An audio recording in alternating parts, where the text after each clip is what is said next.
Ballon ডি'র ২০২৪ র্যাঙ্কিংয়ে কততম Ronaldo ও Messi? প্রকাশ ২১শে ফেব্রুয়ারি ২০২৪, ৩টা ১১। ফুটবলারদের ব্যক্তিগত অর্জনের মধ্যে সর্বোচ্চ মর্যাদার পুরস্কার হচ্ছে ব্যালন ডি'র। এই ট্রফিটি পাওয়া যে কোনো খেলোয়াড়ের জন্যই সম্মানজনক। গত দেড় যুগ ধরে এই ট্রফিটি নিজেদের করে নিয়েছিলেন ক্রিস্টিয়ানো রোনালদো ও লিওনেল মেসি। ২০২৪ ব্যালন ডি'র পাওয়ার দৌড়ে এবার মেসি রোনালদোর পাশাপাশি বেশ ভালোভাবে এগিয়ে রয়েছেন হালান্ড, এমবাপ্পেরা।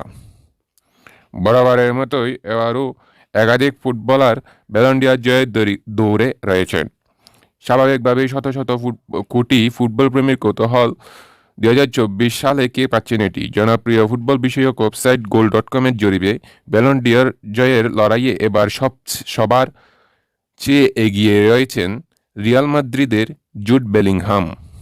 রিয়াল মাদ্রিদের এই ইংলিশ তারকা ২০২৩-২৪ মৌসুমে ২১ গোল করিয়েছেন ১১টি, জিতেছেন সুপার কোপা।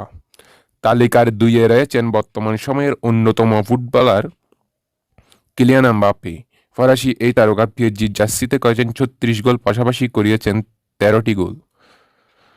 ম্যানচেস্টার সিটির আর্লিং হালান্ড রয়েছেন ৩ নম্বরে। গত মৌসুমে ইংলিশ প্রিমিয়ার লিগের ক্লাবটিকে ট্রেবল জেতানোর পেছনে বড় ভূমিকা রাখেন তিনি। ২০২৩-২৪ মৌসুমে ২৪ গোল করেছেন তিনি, জিতেছেন ক্লাব বিশ্বকাপ, সুপার কাপ। goal.com-এর তালিকায় মেসি রোনালদোর নাম থাকলেও বাস্তবতায় এবার তাদের ব্যালন ডি'র জয়ের সম্ভাবনা নেই বলা যায়। তালিকার ১৭তম স্থানে রয়েছেন পর্তুগালের ক্রিস্টিয়ানো রোনালদো।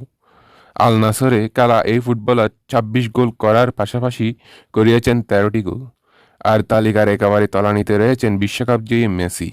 ইন্টার মায়ামির হয়ে বর্তমানে মাঠ কাঁপানো মেসি ২০২৩-২৪ মৌসুমে ১১ গোল করার পাশাপাশি ৪টি গোল করতে সহায়তা করেছেন।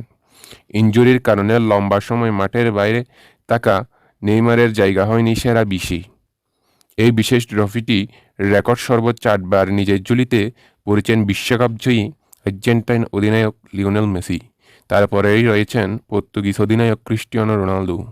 এই দুজনের বয়স হয়ে গেছে, তারা রয়েছেন ক্যারিয়ারের সায়ান্নে। ইতিমধ্যে এই দুইজন ইউরোপকে বিদায় জানিয়েছেন।